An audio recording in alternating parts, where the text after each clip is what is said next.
제가 스트레스 받으면 좀 정신이 막 살랑들고 막 분산이 되는데 네.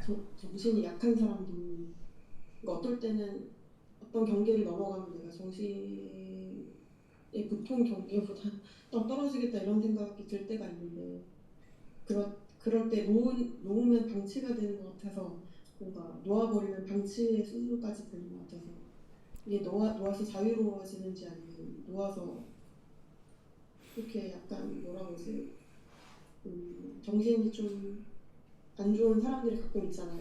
그런 정신 장애인 같은 사람들이 있는데 그런 사람처럼 방치의 수준이 제가 선택하면 그렇게 될까봐 좀 무서워서 너무 불안할 때 놓지 못할 때가 있는데 그래도 되는지 그걸 근데 사실, 궁금하고.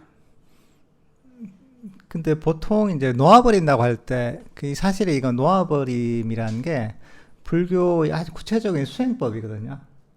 단순하게 방치한다는 얘기는 아니거든요. 그래서 우리가 법을 정확하게 배우잖아요. 그죠? 수행법을 배우고, 놓아버리는 방법을 배우는 거죠. 어떻게, 어떤 방향으로 놓아버리는가를 배우기 때문에, 이제 그걸 통해 거기에 속하는 또 많은 또 수행의 방법들이 있죠. 뭐, 자의명상도 있을 수 있고, 또는 뭐, 우리가 아까 얘기했던 만족하는 이런 방법을 쓸 수 있는 것이고, 여러 가지 쓸 수 있는 방법이 있거든요. 그러니까 이것들은 일반적으로 그냥 다 방치한다는 이런 거하고 사실 많이 다르죠. 구체적인, 구체적인 그 방법들이 있고, 정확한 그 원리가 있죠. 이걸 알고서 사실 실천을 해야 되는 거죠. 그냥 내가 방치하는 게 놓아버리는 건 사실 아니죠. 예.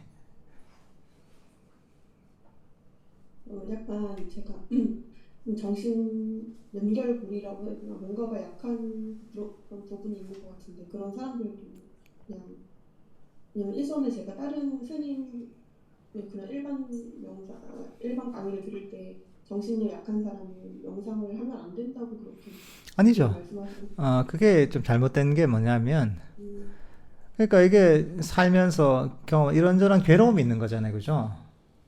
그러니까 불교 수행의 목적이 이겁니다. 만약에 괴로움이 전혀 없으면 수행할 필요가 없죠. 그 사람은 벌써 깨달은 사람이죠.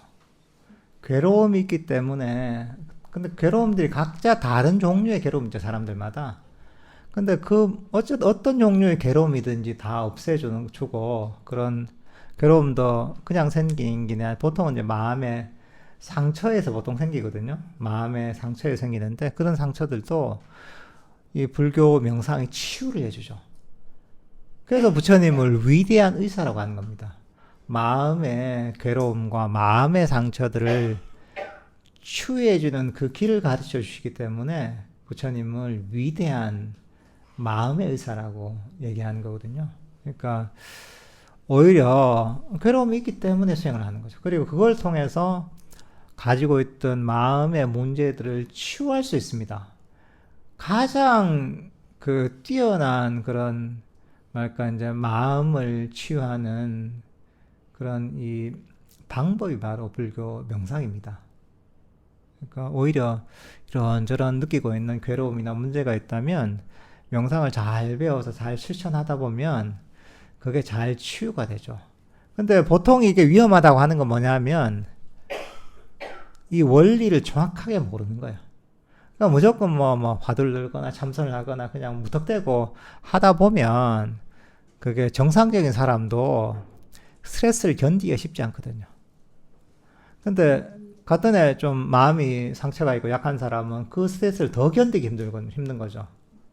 그러니까 그래서 그런 얘기가 나왔을 수도 있죠. 근데 불교 소양이 그런 게 아닙니다. 스트레스를 갖고 온 게 아니라 스트레스를 없애주는 게 불교 소양입니다. 괴로움을 참고 견뎌야 되는 게 아니라 그 괴로움을 없애주는 게 불교 명상이에요, 원래. 그 방법 자체가 원래 그렇습니다. 그러니까 잘 배워서 잘 실천하면 그런 마음의 상처나 마음의 병이나 문제들이 치유가 되고 그리고 그 마음이 훨씬 평화롭고 행복한 방향으로 개선이 되죠. 실제로 잘 배워서 하면 이게 어떤 사람은 굉장히 강력한 효과가 있습니다. 즉각적으로. 그러니까 이 가르침이 대단한 겁니다. 대단하고 어떤 방법보다 아주 효과적인 마음을 치유하는 방법입니다. 불교 수행이. 예.